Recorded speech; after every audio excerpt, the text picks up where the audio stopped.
안녕하세요. 저는 경기도에서 거주하고 있는 32살 남자이고 제겐 결혼한 지 3년이 된 아내가 있습니다. 20살 풋풋한 대학교 시절 제게 눈에 띄는 한 여자가 있었습니다. 얼굴은 당연히 제 눈엔 가장 예뻤을 뿐더러 뭔가 남들과는 달리 털털한 여자였죠. 화끈한 성격으로 리더십이 있었고 평소에는 남을 배려를 잘하는 그런 성격이었습니다. 그래서 저는 그런 모습에 반해서 고백을 했고 저희는 연애를 시작하게 되었죠. 보통 조신한 느낌이 전혀 없는 와이프 성격이어서 고백을 했음에도 걱정이 됐습니다. 서로의 자존심이 부딪혀서 싸움이 잦지 않을까 생각했죠. 하지만 오히려 우리 둘의 성격은 정반대이다 보니 서로 이해를 잘해주려고 노력했었습니다. 그러다 보니 아내와 저는 7년이라는 오랜 시간 동안 교제를 해왔는데 크게 싸운 적이 5손가락 안에 꼽을 정도로 싸운 적이 별로 없었습니다. 그리고 만난 지 1년도 채 안 됐을 때 저는 군대로 가게 되었는데 그렇게 짧게 만났음에도 제 아내는 2년이라는 긴 시간 동안 한결같았습니다. 사실 저는 제가 군대에 가게 되면 대부분의 여자들이 그러듯 제 아내도 다른 남자를 만나지 않을까 생각했습니다. 왜냐하면 제 아내는 남자들 사이에서 항상 인기가 많았기 때문이죠. 하지만 그렇게 인기가 많았음에도 단 한 번도 다른 남자에게 한눈도 팔지 않았습니다. 저는 그런 모습에 또 다시 반했고 그때 다짐을 했죠. 이 사람과는 평생을 함께 하고 싶다. 빨리 자리를 잡아서 꼭 결혼을 해야겠다라고요. 그렇게 저는 무사히 군대를 전역하고 나서 하루라도 빨리 제 아내와 함께 지내고 싶어서 열심히 살았습니다. 그래서 대학교를 다니면서도 항상 전액 장학금을 받고서 졸업을 했고 안정된 직장에 취직한 뒤에 제 아내와 100년 가약을 맺었습니다. 평생을 함께 하고 싶었던 제 아내와 결혼을 하고 3년 동안은 누구보다도 행복하고 재미있는 결혼 생활을 이어갔습니다. 근데 갑자기 청천벽력 같은 비보가 전해졌습니다. 장인어른께서 교통사고로 인해 갑자기 세상을 떠나게 되셨다고 연락이 왔습니다.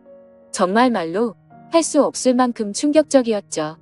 항상 인꼬부 같았던 장인어른과 장모님은 저에게 존경의 대상이셨습니다. 장인어른은 건망증이 심한 장모님이 세상을 떠날 때까지 평생 책임지실 거란 말씀을 입에 달고 사셨죠.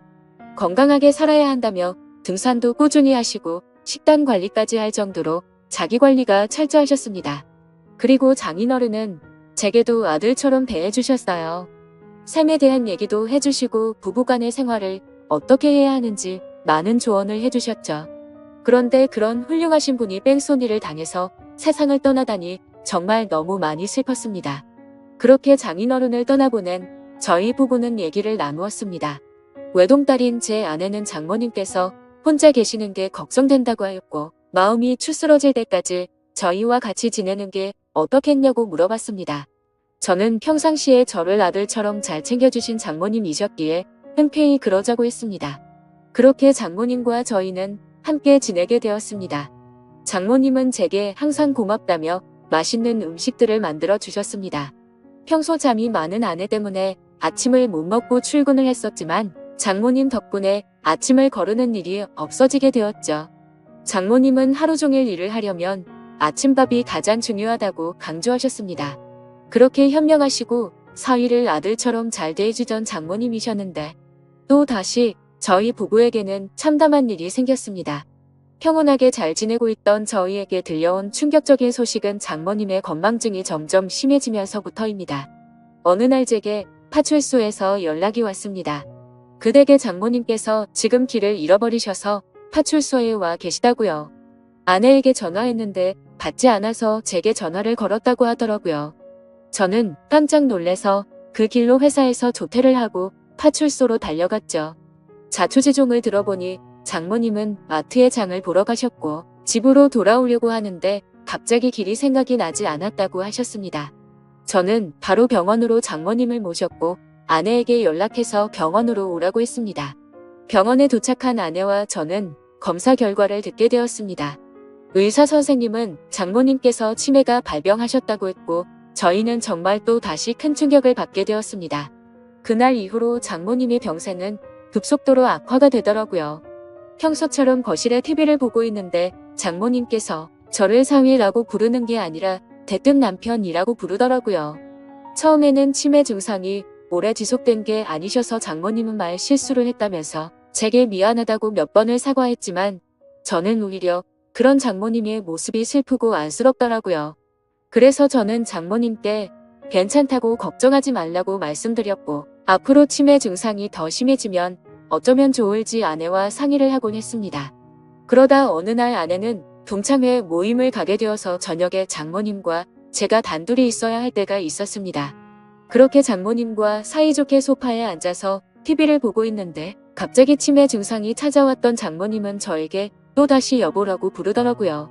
그러더니 갑자기 제게 뽀뽀를 하려고 하더라고요. 예전에는 치매 증상이 와서 저한테 여보라고 부르면 제가 돌아가신 장인어른인 척하면서 맞춰드리기는 했지만 장모님이 저한테 뽀뽀까지 하려고 하니까 도저히 어찌할 바를 모르겠더라고요. 그래서 저는 그런 장모님에게 아무렇지 않은 척하면서 뽀뽀하는 장모님을 막으려고 최대한 애를 썼지만 힘이 워낙 좋으셔서 피하기가 참 힘들더라고요. 평상시에 아무리 아름다운 외모를 가진 장모님이었다고 해도 존경하는 장모님이고 제 아내의 어머니인데 그런 분이 저보고 여보라고 부르면서 뽀뽀를 하려고 하니 정말 부담스럽고 너무 당황스러웠습니다. 다행히 그때 때마침 제 아내가 집으로 돌아왔고 당황해하고 있는 저를 보면서 뛰어 들어오더라고요. 아내도 너무 놀랐는지 장모님을 떼어내며 엄마 정신 차려 징그럽게 무슨 짓이야 라고 말하는데 내심 치매로 힘들어 하시는 장모님을 보고 있으니 마음이 아팠고 속상하더라고요. 평소 저를 아들처럼 생각해 주신 분인데 이제 저를 못 알아보시고 장인어른으로 착각하고 계시니 장인어른이 돌아가시고 얼마나 힘드셨으면 저렇게 하실까 생각하니 너무 마음이 아팠어요. 그 후로 한동안 치매 증상이 나타나지 않다가 치매 일어났더니 장모님은 이제 원래의 모습이 사라지셨습니다. 정상적인 사고방식은 볼 수가 없었고 치매 증상이 계속 이어졌습니다. 이제는 저에게 우리 사위라고 말하지 않고 항상 우리 서방, 우리 여보라고 말씀하십니다. 저는 장모님께서 저를 보고 남편이라고 생각해도 아무렇지 않게 받아들이고 있지만 그런 장모님을 보면서 제 아내는 매일 밤마다 혼자 숨어서 울기만 하네요. 저도 이렇게 마음이 아프고 슬픈데 제 아내는 오죽할까요? 갑자기 건강하시던 아버지가 곁을 떠나가고 의지하던 어머니는 갑자기 치매 증세가 발병하셨으니요. 아내는 엄마가 아이가 된 것 같아서 너무 속상하고 슬프다고 했고 그런 엄마 때문에 제가 매일 힘들어하는 것 같다면서 저에게 미안하다고 매일같이 사과를 하네요. 저는 진심으로 괜찮다고 생각해서 아내에게 괜찮다고 말하지만 아내는 장모님을 요양원으로 보내서 모시는 게 어떻겠냐고 하는데 저는 솔직히 요양원으로 보내고 싶지는 않더라고요. 제게는 너무나도 완벽하고 예쁜 아내를 힘들게 키워주신 훌륭한 분인데 고작 치매라는 병 하나가 걸렸다고 해서 쓸쓸하게 요양원에서 지내게 할 수는 없겠더라고요. 그렇게 저는 단호하게 아내의 제안을 거절했고 제 고집으로 인해 장모님과 함께 살고 있었습니다. 그런데 며칠 전 밤에 제가 일찍 잠들어서 안방에서 혼자 자고 있었는데 아내가 잠시 마트에 간 사이에 장모님께서 제가 자고 있는 안방으로 들어오셨습니다. 뭔가 감촉이 느껴져서 눈을 떠보니 장모님께서 제게 키스를 하고 계시더라고요. 처음에는 방이 어두워서 제 아내인가 싶었습니다. 그런데 대뜸 이런 적이 없었기에 저는 다시 자세히 보니 장모님이더라고요. 그때는 얼마나 놀랐던지 모르겠네요. 저는 깜짝 놀란 나머지 그런 장모님을 밀치면서 저도 모르게 무슨 짓이에요 라며 화를 덜컥 내버렸습니다. 제 훤한 모습에 장모님은 결국 아이처럼 눈물을 흘렸습니다. 아내는 마트를 다녀오고 나서 장모님이 우는 모습을 보면서 놀라더군요. 갑자기 무슨 일이냐고 물었고 저는 어떻게 된 일인지 차분히 설명을 해줬습니다. 충격받은 아내는 한동안 실성한 사람처럼 펑펑 눈물을 흘리기 바빴고 그날 밤 제게 진지하게 말했습니다.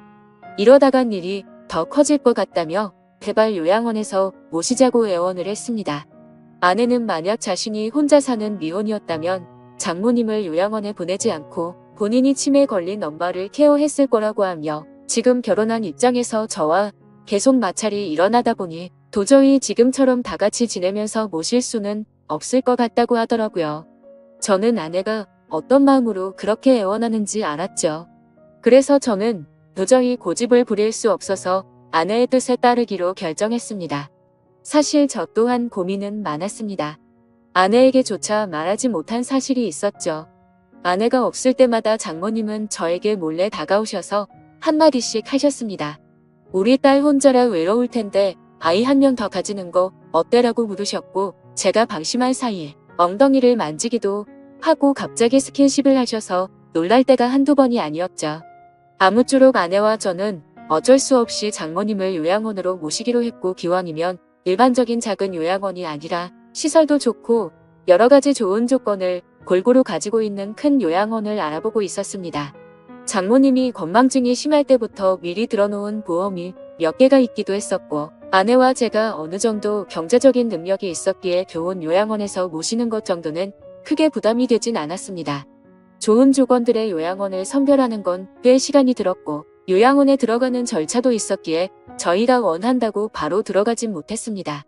그래서 준비를 마칠 때까지 며칠 정도는 장모님과 저희는 같이 지냈습니다. 이 사실을 아무것도 모르고 천진난만하게 지내는 장모님을 보고 있자니 저는 계속해서 마음이 쓰고 안타까웠습니다. 하지만 장모님과 아내를 위해서라도 요양원으로 들어가서 지내시는 게 맞다고 생각을 했습니다. 그렇게 지내다 요양원에 들어가기 하루 전날 또 다시 대형 사고가 터져서 아내가 쓰러질 뻔한 사건이 일어났습니다. 제 아내가 있는데도 불구하고 장모님은 원피스 잠옷을 입고 거실로 나오셨고, 갑자기 저에게 오늘 자신과 함께 자면 안 되겠냐고 요구하는데 저는 너무 놀라서 당황해서 어쩔 줄 몰라 하고 있었습니다. 아내는 그러지 말라고 하는데 밀쳐버리고 저에게 달려들었습니다. 그러더니 지난번처럼 키스를 하려고 했고, 당황한 저는 또다시 장모님을 밀치면서 화를 내고야 말았습니다. 이번에는 화를 내도 장모님이 울지도 않고 억지로 키스를 하려고 고집을 부리시는데 역시나 힘이 좋으셔서 뿌리치기는 게 정말 힘들더군요. 결국 아내까지 달려들어서 장모님을 어렵게 떼어낼 수 있었고, 장모님은 말리는 아내를 보고 도대체 내가 뭔데 우리 사이를 갈라놓냐고 고래고래 소리쳤습니다. 질투가 나서 그러냐며 욕을 해대면서 아내의 뺨까지 때리시더라고요. 순식간에 벌어진 일이고 태어나서 처음 겪어보다 보니 너무 무섭더라고요. 제가 알고 있던 자상하고 고운 장모님이 이렇게까지 변하는 걸 보니 정말 다른 사람인지 알았습니다. 아내도 마찬가지로 엄청 당황해하면서 울면서 가만히 서 있는데 저는 그런 아내를 데리고 안방으로 피신을 시켰습니다. 그렇게 사고가 크게 한바탕 벌어지고 난 뒤 장모님을 진정시키느라 몸도 마음도 정말 힘들더라고요. 다음날 저는 아침 일찍 일어나서 장모님을 요양원으로 모셨습니다. 그런데 장모님은 눈치를 채셨는지 갑자기 오시면서 자신을 두고 가지 말라고 하는데, 그런 모습을 보고 돌아서는데 정말 마음이 찢어지듯이 아팠습니다. 지금도 일주일에 한두 번은 장모님 보고 싶어서 찾아뵙는데 아직도 저를 보고 남편이라고 부르며 왜 자신을 두고 갔냐는 식으로 말하더군요.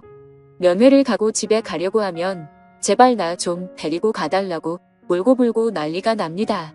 그런 모습을 보면서 아내도 저도 찾아뵐 때마다 마음이 너무 아프고 찢어지지만 아내가 저보다 더하면 더했지 덜하진 않을 것 같습니다. 어제도 찾아뵀지만 아내는 도저히 적응이 안 되는지 그런 장모님을 볼 때마다 울기 바쁘네요. 장인어른이 돌아가신 지 마음이 추스러지지도 않았는데 얼마 지나지도 않아서 장모님이 바로 치매가 걸리셔서 아내 입장에서는 심적으로 정말 많이 지쳐있을 것 같습니다. 이러한 사정을 잘 알고 계신 제 어머니도 어떻게 이런 일이 벌어질 수 있냐며 연락을 드릴 때마다 제 아내를 잘 위로해주라고 항상 말씀하시네요. 참 맞는 말 같습니다. 어떻게 이런 안 좋은 일들이 한순간에 벌어질 수 있을까요? 저도 마음이 이런데 제 아내는 외동딸이라 같이 슬퍼할 형제 자매도 없어서 안쓰럽습니다. 생전에 장인어른과 장모님은 항상 금술이 좋기로 유명했다고 합니다. 동네에서 모르는 사람들이 하나도 없었고 부부의 금술이 너무 좋으면 아이가 잘 안 생긴다는 미신에 걸린 듯 장인어른 장모님은 결혼한 지 거의 6년 만에 정말 어렵게 제 아내를 가졌었다고 합니다. 심지어 지금은 아내가 튼튼하고 건강해서 아무렇지 않아 보이지만 태어났을 당시에는 건강이 좋지 않아서 엄청 걱정을 많이 했다고 하더라고요. 그렇게 어렵게 건강을 회복시키느라 고생을 하셨고 애지중지 키운 소중한 딸이었기에 평소에 제 아내와 장모님은 너무나도 사이가 각별했습니다. 그렇게 인생에서 가장 소중한 어머니가 치매에 걸리게 되니 딸의 입장인 아내는 당연히 힘들 수밖에 없다고 생각이 듭니다. 제게 직접적으로 말로 표현하진 않지만 옆에서 지켜보고 있으며 웃음도 사라졌고 넋이 나간 사람처럼 멍하니 있을 때가 많아졌습니다. 저는 사회인인데도 이 글을 적으면서 장인어른 생각과 장모님의 생각에 눈물이 나네요. 정말 누구보다 정정하셨었고 항상 웃음 넘치고 화목하기만 했던 부부셨는데 이런 현실이 일어났다는 게 믿어지지가 않습니다. 아무쪼록 장모님께서 아무리 난감하고 감당하기 힘든 일로 저를 당황스럽게 하셨지만 저를 아들로 생각해 주시고 잘해 주신 모습들이 제 어머니 같았습니다. 그래서 앞으로도 자주 장모님을 찾아뵐 생각이고 제 친어머니를 모시듯 잘 보살펴 드리고 합니다. 그리고 제 아내를 예쁘고 멋진 사람으로 키워주신 은혜에도 정말 감사드리고 있고요. 외책하고 고우셨던 우리 장모님에게 이런 일이 찾아오는지 가끔은 가슴이 미어 터지네요. 치매는 유전도 심하고 어린 나이에도 올 수 있다고 하니 제 아내에게는 결코 그런 일이 없도록 옆에서 든든히 지켜주려고 합니다. 돈의 회전에 좋은 일들도 계속해서 많이 할 거고 앞으로 건강한 삶을 살기 위해 노력하려고요. 그리고 제게 좋은 말씀을 많이 남겨주신 장인어른의 마음도 본받아서 제 아내와 장모님을 지켜줄 겁니다. 살면서 많은 치매 증세로 인해 곁에서 고생 중인 가족분들의 노고를 잘 알게 되었습니다. 세상 모든 사람들이 치매로 인해 이런 아픔을 겪지 않았으면 좋겠네요. 감사합니다.